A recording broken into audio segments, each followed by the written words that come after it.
Bonjour les enfants, c'est papa. Mon mur est un asile psychiatrique à ciel ouvert et ma salle d'attente est toujours bondée. Bienvenue à la clinique les enfants. Le résident au 237 rue de la Révolte, l'habitant résident permanent au 237 rue de la Révolte, dit son nom frérot. Bonjour les enfants, bienvenue à la clinique. Résident permanent au 237 rue de la Révolte. Président national du mouvement pour la renaissance du Cameroun, leader naturel de notre résistance, celui-là qui porte sur son dos l'espoir ultime politique de notre pays, le président Maurice Kamto, dont nous avons l'honneur ici à la clinique d'être la voix. Et que c'est un honneur aujourd'hui de porter la voix officielle encore du patron, du résident au 237 rue de la Révolte, Maurice Kamto. Partage, frère. C'est la voix du président. Le président Maurice Kamto se tient aux côtés de la famille d'Anissé Ekane. Le président Maurice Kamto se lève avec force et détermination pour interpeller le monde et le gouvernement de Paul Biya de rendre la liberté à l'âme d'Anissé Ekane et de rendre la dépouille d'Anissé Ekane à sa famille. Lutte politique importante pour notre environnement parce que c'est lui, Anissé Ekane, avec Djekam Tchameni et beaucoup d'autres qui ont permis au peuple camerounais de s'exprimer de la manière la plus forte possible pour élire Issa Chiroma Bakari, président élu du Cameroun à la dernière élection d'octobre. Et aujourd'hui, le résident au 237 rue de la Révolte, après avoir vu la victoire du peuple volée, spoliée, après avoir vu les enfants de la terre tomber, mourir, tirer, tuer sous les balles, remonte aujourd'hui au filet pour nous dire, nous n'avons pas fini le travail. La bataille pour l'émancipation du peuple camerounais est une lutte permanente. On tombe, on se relève, on tombe, on se relève. Mais le plus important, c'est pas de tomber, c'est de se relever. Maurice Kamto écrit, t'as partagé frérot. T'as partagé frérot. Dénonciation de la confiscation de la dépouille mortelle d'Anissé Ekane par les autorités de l'État du Cameroun, comme dans la sorcellerie. Lorsque vous voyez qu'on prend un corps en otage, lorsque vous voyez qu'une âme est bloquée, parce que ça c'est aussi bloquer une âme, sachez que le rite sacrificiel n'est pas terminé. Lorsque vous voyez qu'on bloque encore une dépouille, on bloque une âme, alors c'est que le rite sacrificiel n'est pas terminé. Vous gardez son corps, pourquoi? Vous gardez le corps d'Anissé Ekane, pourquoi? Vous confisquez le corps d'Anissé Ekane, pourquoi? Ce sont les questions que Maurice Kamto pose aujourd'hui. Le 24 octobre 2025, le président national du Manidem, M. Anissé Ekane, est interpellé à Douala et conduit à Yaoundé, encagoulé comme une bête sauvage. Il est enfermé dans une cellule du secrétariat d'État à la Défense au CED, privé de l'appareil médical qui soutenait sa vie. Il meurt le 1er décembre 2025. Pour pas qu'on oublie, frère. N'oubliez jamais, chacun d'entre nous devra connaître dans sa tête les conditions, les conditions dans lesquelles Anissé Ekane a été assassiné. Parce que c'est un devoir historique. Pour la mémoire collective, c'est historique. On va écrire dans les livres. On va écrire dans les livres comment le héros national Anissé Ekane a été assassiné. Quel est le processus? Quel est le processus?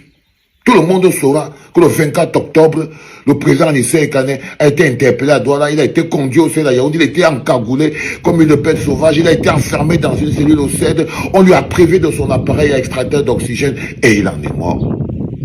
C'est notre histoire. Partage petit. 3 mois après cette douloureuse disparition, les circonstances ayant entouré sa mort n'ont pas été élucidées. Pire, malgré les multiples demandes adressées aux autorités de l'État, la dépouille mortelle d'Anissé Ekane n'a toujours pas été remise à sa famille, qui se trouve ainsi privée, sans raison aucune, du corps d'un être cher et dans l'incapacité d'organiser des obsèques et de faire enfin son deuil. C'est une question qu'on a envie de poser au gouvernement camerounais. Déjà, on n'avait pas besoin de faire une de très grosses enquêtes pour savoir de quoi Anissé Ekane était mort.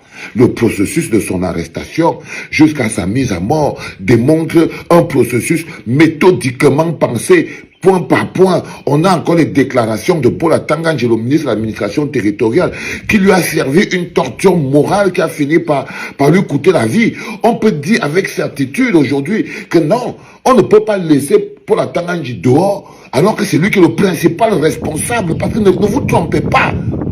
Ne vous trompez pas. Le principal responsable de l'assassinat d'Anissé Ekane a un nom, il a un visage. Il s'appelle Paul Atanga Njello. Des décisions ont été prises. Des décisions ont été prises avec une volonté de tuer. Des décisions ont été prises. Donc il faut pas, c'est pas le hasard. On n'a pas oublié son extracteur à oxygène dehors. On n'a pas oublié ça posé par terre. Ou bien c'est lui-même qui aurait oublié. Non. Non. C'était volontaire. Le gars dit, vu que le gars m'a dérangé, je veux lui montrer maintenant qu'il a eu tort. Le principal responsable est connu. Et la responsabilité finale est incombe à Paul Biya. Non. Quand vous prenez l'extracteur à oxygène de quelqu'un qui survit à un Covid sévère, c'est que vous avez décidé de sa sentence. C'est que vous avez décidé de sa sentence. C'est ça que le président élu Maurice Kamto, le résident au 237 rue de la Révolte, est en train d'expliquer dans ce courrier, qui est très important et qui doit réveiller le peuple et qui est le tout premier podcast de la journée de ce matin en direct de cette clinique.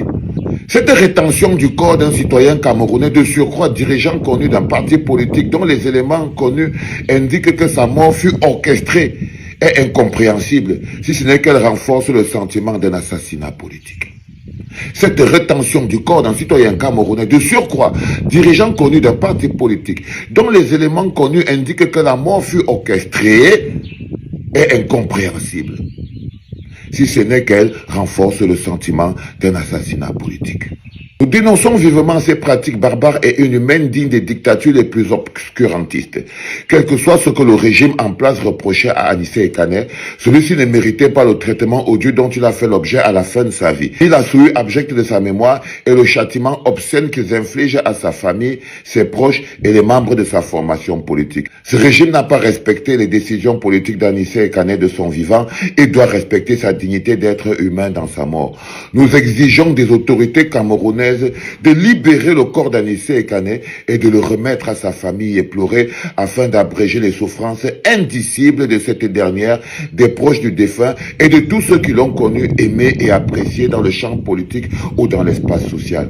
Par la même occasion, nous demandons la libération immédiate de tous les prisonniers politiques et autres prisonniers d'opinion, y compris les personnes encore arrêtées dans le cadre de la crise post-électorale d'octobre 2025, dont une partie importante est constituée de mineurs.